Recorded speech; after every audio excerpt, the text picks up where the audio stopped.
ముదిరిందని అనుకుంటే తొడగొట్టి రంగంలోకి దిగి రచ చేసేటట్టే ఉన్నది. పోన్లీ తగ్గింది కదా అని అనుకుంటే తగ్గేదేలే.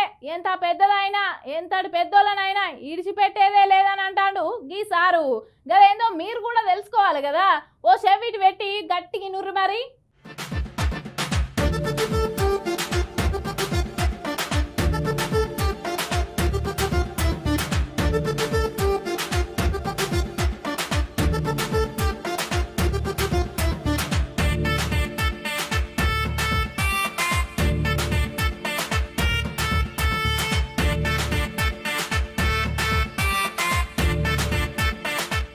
పార్టీ సర్కార్ అధికారంలోకి వచ్చినాక 3 కొత్త పదాలు వాడుక భాషలకు వచ్చినవిలా మన రాష్ట్రంలో.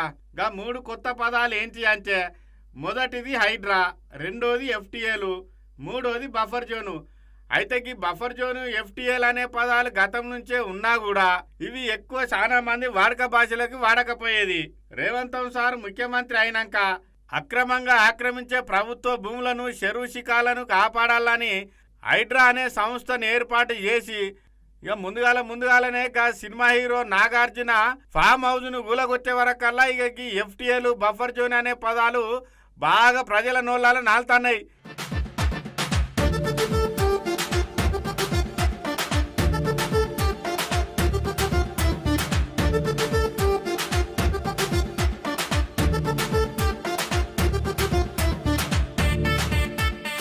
రెండే కాదు ఇక గివిటితో పాటు హైడ్రా కమిషనర్ రంగనాథ్ సార్ పేరు కూడా ప్రజల నోళ్ళలా బాగానే నానుతుంది అనుకో రాదులే.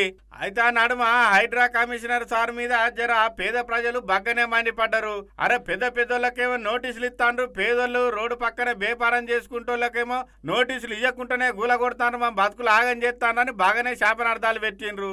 ఓ 10-15 రోజులు హైడ్రా చల్లబడ్డట్టుగా అనిపించగానే ఇక హైడ్రా తోక ముడిచిందని అందరూ బాగానే విమర్శలు చేసిండ్రు. కానీ ఇక తర్వాత ముఖ్యమంత్రి రేవంత్ సార్ మీటింగ్ ఏర్పాటు చేసి హైడ్రాకు ప్రత్యేకమైన అధికారాలు ఇచ్చుకుంటా హైడ్రా పోలీస్ స్టేషన్ కూడా ఏర్పాటు చేసే వరకల్లా మళ్ళా హైడ్రా దూకుడు పెంచి 3 రోజుల కిందట 8 అంతస్తుల బిల్డింగ్ను అయ్యప్ప సొసైటీలో ఎవరో పెద్ద లీడరే ఆక్రమించిందని గదాన్ని గూలగొచ్చే వరకల్లా ఇక అక్రమంగా భూములు ఆక్రమించిన దొంగల గుండెలనైతే హైడ్రా మిషన్ల సప్పుడే వినబడుతుంది అనుకో రాదుంలి.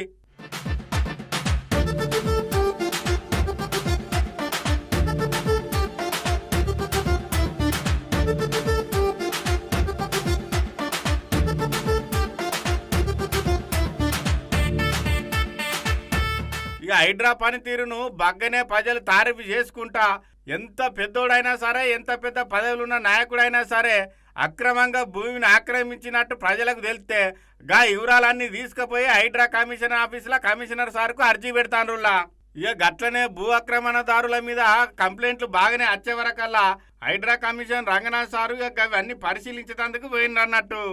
ఇక రంగారెడ్డి జిల్లా తుర్కాంజలు, మసబ్ చెరువు, జిలావర్కార్ చెరువులను పరిశీలించినాక రంగనాథ్ సారు మైకుల ముందరికి వచ్చి ఈ తీర్లా మాట్లాడిండు. మీరేనుగా హైడ్రా బృందంలో కూడా విజిట్ చేయడం జరిగింది. ఇక్కడ స్థానిక అధికారులు కూడా వారు కూడా మాతోటి ఈ ఫీల్డ్ విజిట్ లో వారందరూ కూడా పాల్పంచుకున్నారు.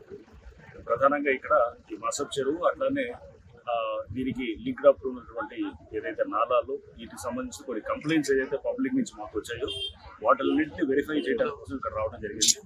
సో అన్నింటినీ కూడా మేము అంటే ఈ చెరువు యొక్క విస్తీర్ణత పెరిగిందని, లేకపోతే కొన్ని నాలాలు యాక్చువల్గా అది డైవర్ట్ చేశారని, అంటే కెనాల్ని తీసుకొచ్చి ఇరిగేషన్ కెనాల్ తెచ్చి మామూలుగా సర్ప్లస్ నాలాలో కలిపారని, ఇట్లా పలు కంప్లైంట్స్ అన్నిటి కూడా మేము ఈరోజు చూడటం జరిగింది. దీని మీద మేమంతా కూడా పూర్తిగా అధ్యయనం చేసి ఈ ఎఫ్టీఎల్ దాని విస్తీర్ణత అది ఆల్రెడీ ఫైనల్గా నోటిఫై అయిన దాని మీద కూడా చాలా మంది అబ్జెక్షన్స్ రేజ్ చేశారు. అన్నింటినీ పూర్తి సాంకేతిక పరిజ్ఞానాన్ని మా దగ్గర ఉన్నటువంటి పాత మ్యాప్లు, శాటిలైట్ డేటాని, mathematic studies, survey of India topo sheets ఇవన్నిటితో పాటు దీంట్లో నిష్ణాతులైనటువంటి ఇంజనీర్స్ ఫ్రమ్ ఐఐటీస్ నుంచి కానీ లేదా బిట్స్పిల్ అని ఇట్లా జేఎన్టీ నుంచి కానీ వాళ్ళని కూడా ఇన్వాల్వ్ చేసి మేము ఇవన్నీ చాలా చోట్ల ఇట్లాంటి కంప్లైంట్స్ వస్తున్నాయి. అమీన్పూర్ చెరువులు వచ్చింది, నల్లగండ్ల చెరువులు వచ్చింది, ఇక్కడ కూడా వస్తున్నది. ఇవన్నీ తప్పకుండా స్టడీ చేసి మీకు ఒక 2-3 నెలల్లోనే దీని మీద ఫైనలైజ్ చేయడం. విన్నారు కదా గదన్నట్టు ముచ్చట. ఇక సరికొత్త సాంకేతిక పరిజ్ఞానాన్ని ఉపయోగించి మంచి పనిమంతులైన ఇంజనీర్లతోని వాటిని సర్వే చేయించి ఎఫ్టీఏలు బఫర్ జోన్లు ఆక్రమణకు గురైతే ఆక్రమించింది ఎంత పెద్ద లీడర్లైనా సామాన్యులైనా ఇడిచిపెట్టమని 3 నెలలలో వాటిని నేలమట్టం చేస్తామని జర గట్టిన గరమైండు రంగనాథ్ సారు. ఇక సారు దూకుడు చూస్తా హైడ్రా రాను రాను జర గట్టిగానే రువ్వడి పెంచేటట్టున్నదన్న బట్టికి ముచ్చట తెలిసిన జనాలు.